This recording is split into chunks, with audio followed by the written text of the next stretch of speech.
itu yang menarik ya. Syekh Dr. Ahmad Nasir At-Tayyar di dalam Kaifa Turabbi Abna'aka, itu buku yang luar biasa bagus ya. 32 kaidah dalam mendidik anak. Di kaidah yang pertama, beliau menukil sebuah quote, bukan hadis nih, tapi quote yang masyhur yang disandarkan kepada Sayyidina Ali, namun perlu dicek lagi ya. Ada juga yang menyandarkan kepada Imam Sufyan Ats-Tsauri, ada juga menyandarkan kepada yang lainnya. La'ib ibnaka sab'an wa adibu sab'an wa sahibu sab'an. Bermain dengan anakmu 7 tahun pertama, takdib 7 tahun kedua, bersahabat di 7 tahun ketiga. Nah, kemudian beliau ambil 7 tahun pertama itu berarti marhalatul ya al-la'ib, fase bermain, wal marah, bersenang-senang. Dan apa yang beliau nyatakan sesuai dengan isyarat-isyarat dari hadis termasuk dari Al-Qur'an, sesuai dengan ilmu perkembangan modern. Fase anak-anak di bawah 7 tahun fase bermain. Bermain kebutuhan bagi mereka. Bermain adalah belajarnya mereka. Ya. Jadi ini adalah fase mereka memang dibutuhkan untuk menstimulasi mereka, terutama secara fisik. Di 7 tahun pertama kehidupan mereka. Ya. Nah, jadi jamaah sekalian dengan Allah Subhanahu wa taala, di antara dalil yang menarik ya, yang disebutkan kenapa fase 7 tahun pertama itu dikatakan bermain itu adalah kebutuhan. Itu ada isyaratnya, dalilnya dari Al-Qur'an. Kisahnya Nabi Yusuf dan Nabi Yakub alaihi wassalam. Kita tahu ya bagaimana permusuhan abang-abangnya Yusuf terhadap Yusuf. Yakub juga tahu. Ya, karena Yakub itu Israel. Makanya 12 anaknya ini akan menjadi tribe-nya dari Bani Israel. Ya, yang 10 dari istri pertama, yang 2 yaitu Yusuf dan Bunyamin dari istri yang kedua. Dan yang dizolimi dari anak istri kedua. Ya. Jadi antum kalau punya 2 istri harus adil nih. Termasuk terhadap anak-anaknya, apalagi lebih dari 2. Ya. Bukan artinya Nabi Yakub enggak adil. Beliau adalah seorang nabi yang adil. Tapi memang Allah uji. Abang-abangnya itu ternyata hasad dan dengki.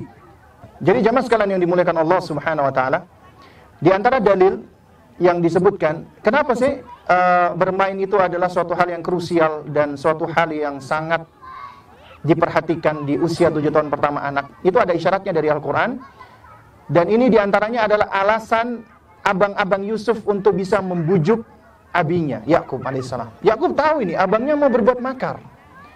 Gimana caranya abang-abangnya ini bisa membujuk ayahnya untuk membawa Yusuf keluar agar bisa dicelakai? Apa argumentasinya? Ya, arsilhu ma'ana ghada. Biarkan Yusuf keluar bersama kami besok. Ya, arsilhu ma'ana ghada. Biarkan Yusuf keluar bersama kami besok. Untuk apa? Yarta' wa yal'ab. Bersenang-senang dan bermain. Tuh, argumentasi abang-abangnya. Para ulama menerangkan, Yakub tahu kebutuhan anaknya Yusuf untuk bersenang-senang dan bermain. Akhirnya diizinkan. Sehingga dari sini para ulama beristimbat, usia anak-anak itu adalah usia yang krusial, yang penting agar anak-anak difasilitasi untuk bermain. Karenanya usia di bawah 7 tahun belum waktunya belajar. Belajarnya mereka adalah bermain. Ya.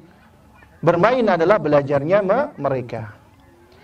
Kemudian yang menarik ya, itu Syekh menyebutkan ada beberapa karakteristik. Seingat saya ada 14. Ya, kita nggak akan bahas semua ya, karena keterbatasan waktu. Coba saya akan bahas beberapa poin diantaranya.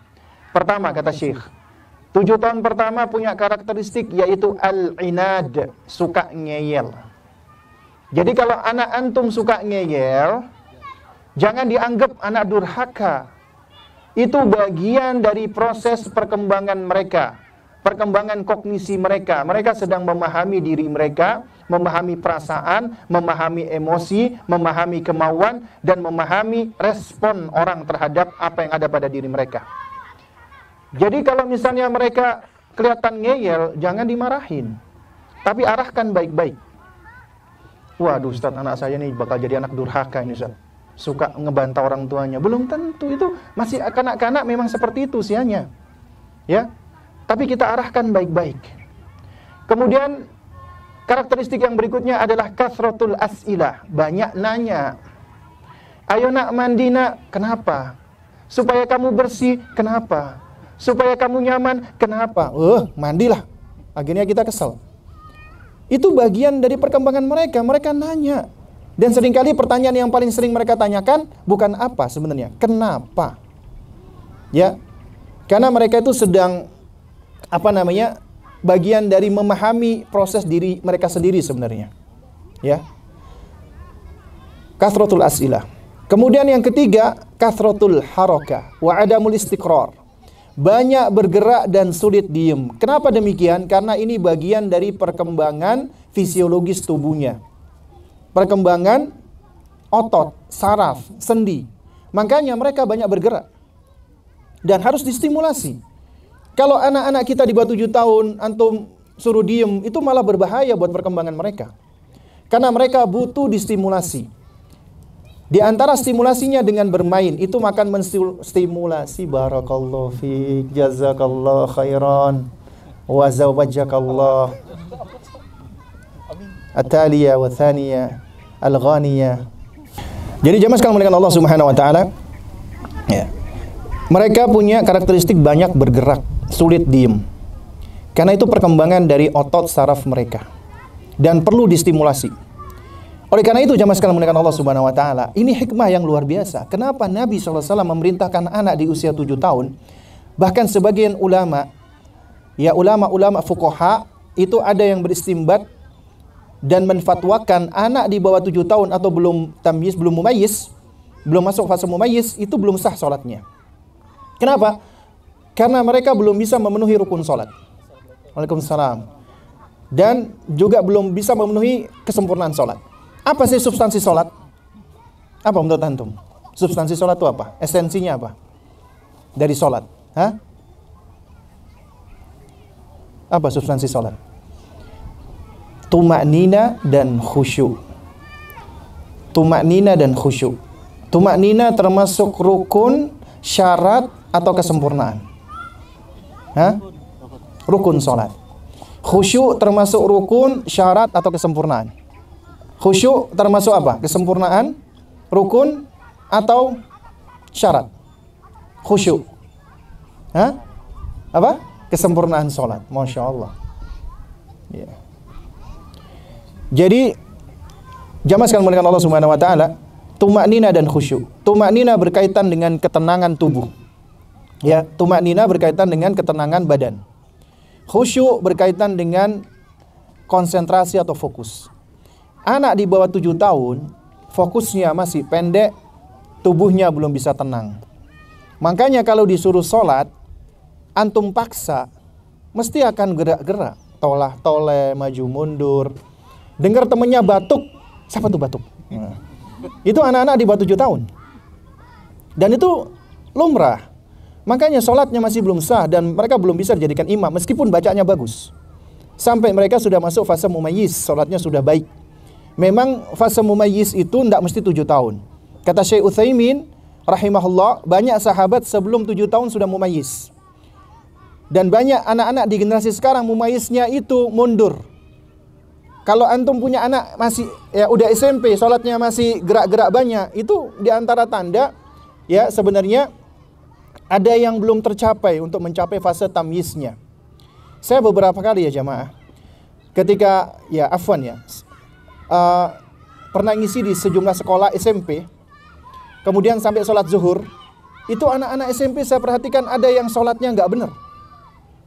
Bahkan ada yang sholatnya di samping saya itu, mohon maaf ya, sambil upil-upil. Subhanallah. Ya. Terus kemudian disentil-sentil, ya Allah ini mengganggu konsentrasi banget nih. Ya. Ada yang main tangan kretek-kretek gitu kan. Jadi, macam-macam, ada yang main rambut ya. Itu udah SMP. Nah, ini berarti ada yang belum terstimulasi dengan baik. Biasanya kenapa belum terstimulasi dengan baik? Karena di usia di bawah 7 tahun tidak difasilitasi untuk bermain. Tapi bermainnya bermain yang benar, yang menstimulasi motoriknya, sensoriknya, keseimbangannya dan seterusnya. Karenanya perlu bagi kita untuk mengajak anak kita bermain. Permainan yang paling baik antum bawa di outdoor, di alam seperti saat ini. Biarkan mereka berlari, Biarkan mereka berjalan tanpa alas kaki. Kadang-kadang ada ibu-ibu, kotor nak, nggak pakai sandal. Nggak apa-apa, itu menstimulasi saraf-saraf kakinya, itu bagus sebenarnya. Dan di antara pondasi belajar ya jamaah, ketika antum ya mengajarkan anak, antum stimulasi fisiknya dengan baik, antum berikan mereka aktivitas yang dapat melatih ototnya, termasuk core muscle. Di sekolah kita, anak-anak itu udah kita ajarkan plank. Antum tahu plank ya? Ya? Paham ya plank ya? Ya antum tahu. Yang lainnya tahu ya? Plank itu ya adalah gerakan seperti push up, cuman tangan sama siku ditaruh untuk melatih otot perut. Itu diajarkan anak-anak. Kenapa? Untuk melatih core muscle. Itu sangat bermanfaat, ada penelitiannya jamaah. Kenapa? Karena ketika udah masuk SD, anak-anak yang tidak terlatih core muscle-nya, duduknya meleot. Ketika duduknya meleot, mengganggu fokus konsentrasinya. Belajarnya biasanya nggak baik. Tapi kalau fisiknya bagus, duduknya bagus, core muscle-nya bagus, biasanya dia akan lebih fokus konsentrasinya. Nah itu biasa kelihatan dari duduknya. Ya. Nah, jadi kalau kita misalnya duduk suka meleot tuh berarti juga perlu latihan core muscle tuh. Sebenarnya. Jadi butuh latihan plank. Ya. Karena kalau kita masih muda mengharap bisa 6 pack, 8 pack, kebanyakan kita sekarang 1 pack. Iya enggak? Nah, jadi ini hikmah luar biasa ya yang bisa kita ambil. Mengapa Nabi memerintahkan anak di usia 7 tahun baru diperintah sholat? Ya. Lalu kemudian di usia 7 tahun inilah ya, masuk ke usia 7 tahun ke atas sampai ke 10, yafi. Inilah anak seharusnya sudah mumayyiz, dan inilah anak itu dikatakan sudah lebih mumpuni, lebih advance kemampuan kognisinya, yaitu al-af'idatu wahyal ukul, kata Ibnu Katsir. Allati yumayyizu biha bainal asya', yang mana fungsi daripada akal ini untuk memilah-milah segala sesuatu. Tamyiz, ya, dhariha wa nafi'iha, mana yang bermanfaat, mana yang bermadharat, mana yang baik, mana yang buruk, itu di usia 7 tahun ke atas. Mereka sudah membangun pemahaman tentang mana bahaya, mana tidak. Tapi anak-anak ketika masih di bawah 7 tahun, itu kata Syekh Ahmad At-Tayyar, mereka bahkan masih didominasi dengan yang namanya at-tafkir, al-khayali. Daya pikirnya masih imajinatif.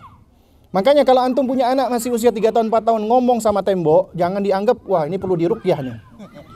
Karena itu masih berdaya imajinasi, dia masih menganggap ini benda-benda mati itu seperti makhluk hidup, bisa ngomong. Jadi kalau anak-anak suka main sama bonekanya, sama mainannya, itu lumrah. Jangan Ustadz Abi, anak kita ngomong sama ini, kayaknya perlu manggil Ustadz ini untuk diruqyah. Padahal itu perkembangan normal sebenarnya, ya, karena mereka daya imajinasinya tinggi. Karenanya inilah fase pendidikan keimanan yang kuat di fase ini. Makanya antum cerita tentang dongeng-dongeng yang nggak masuk akal, dipercaya sama mereka. Antum kasih tontonan-tontonan yang aneh-aneh, film-film kartun, itu mereka akan percaya sehingga mereka sulit untuk memilah mana yang realita, mana yang fantasi. Makanya jangan heran kalau kita pernah dengar berita beberapa waktu yang lalu, ada anak dikasih hadiah oleh orang tuanya baju Superman, kemudian dia loncat dari balkon. Karena dipikir dengan baju itu dia bisa terbang. Kenapa? Karena daya nalarnya masih belum mumpuni. Makanya ini penting bagi kita untuk Untuk selalu mendampingi anak kita. Nah, kemudian di usia yafi 7 tahun mereka sudah mampu ditakdib, dididik dan didisiplinkan di 7 tahun ke atas. Ya. Ini fokus mereka sudah siap belajar. Makanya anak-anak masuk SD sekarang diharuskan usia 7 tahun. Ya. Ini sudah mampu untuk ditakdib. Nah, lalu kemudian jamaah sekalian, di usia 10 tahun ke atas, di 7 tahun sampai 10, ini pendekatan kita yang paling banyak adalah targhib, memotivasi dan mendorong. Kurangi ancaman. Ya, kita kurangi mengancam. Tapi banyak mendorong, memotivasi, mengapresiasi, memberi hadiah untuk menumbuhkan roja, harap. Tapi di 7 tahun pertama, ya sebelum 7 tahun, itu fase membangun pondasi. Akidah, mahabbatullah, itu di fase 7 tahun ya pertamanya. Ibaratnya kita sedang membangun pondasi. Dan ini suatu hal yang harus kita perhatikan benar-benar. Antum yang masih Allah karuniakan anak di bawah 7 tahun, antum perhatikan benar-benar. Karena ini diakui oleh ulama kita dan juga banyak para ahli psikologi modern mengakui gangguan kejiwaan, gangguan kecemasan, dan yang semisalnya itu biasanya diawali karena adanya trauma-trauma di 7 tahun pertama, termasuk kekerasan pada anak di 7 tahun pertama kehidupannya.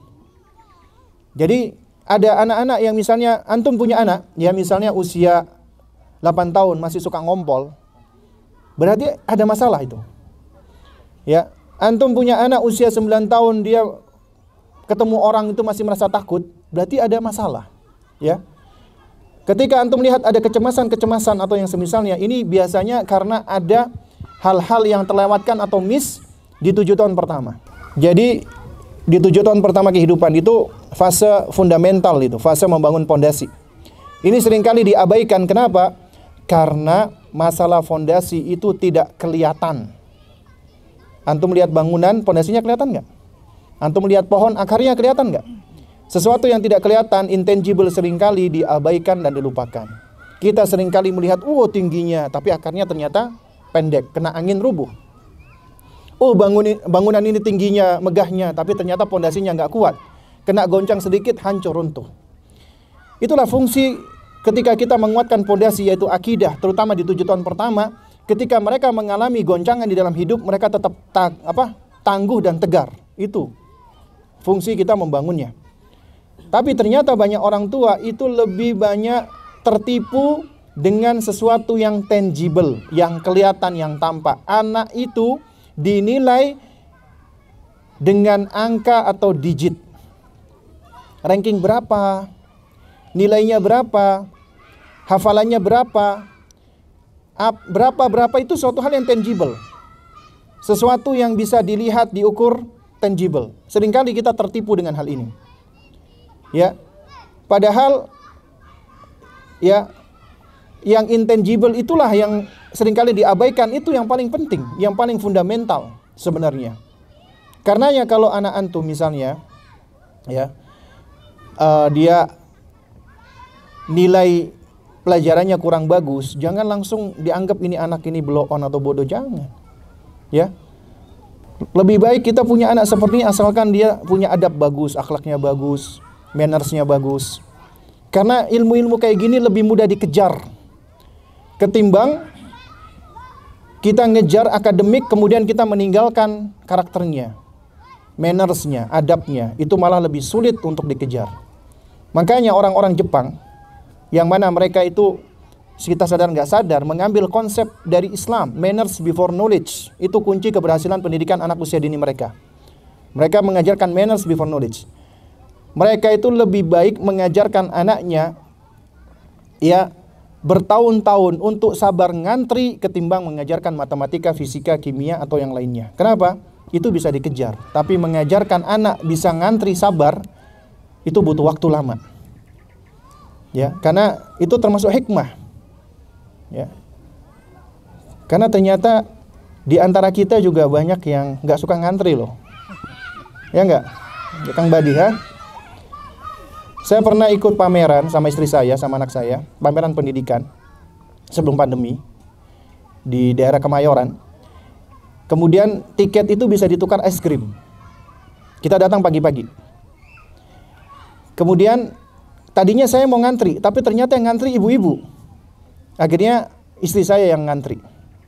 Setelah saya nunggu kok lama banget, mana? Akhirnya istri saya datang dengan sedikit agak cemberut ngomong, "Wih, kenapa kok lama?"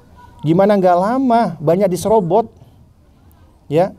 Jadi ada ibu-ibu yang lain pada nyerobot-nyerobot gitu. Nah, jadi ternyata dalam hal-hal yang sepele seperti ini, ya, itu kita mungkin nganggap ini masalah sepele lah, tapi sebenarnya ini bagian dari karakter. Ya. Nah, lalu kemudian jamaah sekalian muliakan Allah Subhanahu wa taala, jadi di usia 7 tahun sampai 10 tahun, usia yafi itu adalah usia kita membangun roja. Kita membangun dengan banyak memotivasi dan mendorong, targhib. Kemudian di usia 10 tahun sampai usia 15 atau balik ya, hazawar, ini adalah usia di mana kita sudah boleh melakukan pendekatan dengan ancaman, takhwif, dan hukuman fisik apabila dibutuhkan, dan juga apabila langkah-langkah sebelum kita melakukan hukuman fisik sudah dilalui, tidak melompat langsung ke hukuman fisik. Itu sebagai solusi terakhir. Ya. Wadribuhum 'alaiha wa hum abna'u ashrin. Pukul anakmu kalau nggak sholat di usia 10 tahun, itu sebagai solusi terakhir. Tapi sebelumnya kita harus sudah memberikan nasihat, sampai termasuk memberikan ancaman-ancaman. Boleh mengancam anak di usia 10 tahun, jangan dibalik, masih kecil udah diancam-ancam. Masih usia 5 tahun udah diancam-ancam. Itu malah keliru dan berbahaya. Ada orang tua ngomong ke anaknya, 5 tahun, 6 tahun gak sholat, kamu nanti masuk neraka, Allah marah sama kamu. Itu bukan cuma gak hikmah ya jamaah, tapi juga mengandung kebohongan, kedustaan. Kenapa? Allah gak akan mengazab anak-anak kecil yang gak sholat. Allah gak akan memasukkan mereka ke neraka, anak-anak kecil yang gak sholat. Kalau kita jadikan itu ancaman, berarti gak benar. Kemudian kita membangun ketakutan anak kepada Allah dengan cara yang keliru, yang membuat mereka bukan mendekat kepada Allah, lari kepada Allah. Kok jahat ya Allah, suka menghukum, suka mengazab. Padahal ini fase di mana kita membangun Allah itu baik. Ya. Karena kalau antum lihat ini nama-nama dan sifat-sifat Allah, makanya dikatakan al-asmaul husna. Husna itu adalah ya yang tingkatan paling baik, yang paling tinggi, paling puncaknya. Antum nggak boleh mengatakan Allah secara mutlak, misalnya wahai Allah Rabbku yang maha menyiksa, wahai Allah Rabbku ya yang maha berbuat tipu daya, wahai Allah Rabbku ya yang maha marah atau murka. Gak boleh secara mutlak seperti itu. Kita boleh menyebut ini apabila diiringi sebagai bentuk pembalasan kepada mereka yang layak. Ya Allah, mereka menganiaya kita, maka balaslah aniaya mereka, karena engkau adalah sebaik-baik ya yang berbuat makar. Gak boleh wahai Rabbku, Rabb yang maha berbuat makar. Itu gak boleh, kecuali sebagai bentuk pembalasan. Ya. Nah, tapi kalau kita perhatikan, hampir semua nama-nama Allah itu mengandung kebaikan. Dalam basmalah saja Allah sebutkan, Allah ajarkan kita dua-duanya sifat rahmah, ar-Rahman ar-Rahim. Ya. Jadi kita diajari bahwasanya Allah itu maha penyayang. Nah, dan ini yang harus kita kedepankan ya jamaah, sebelum kita melakukan pendekatan-pendekatan dengan ancaman-ancaman.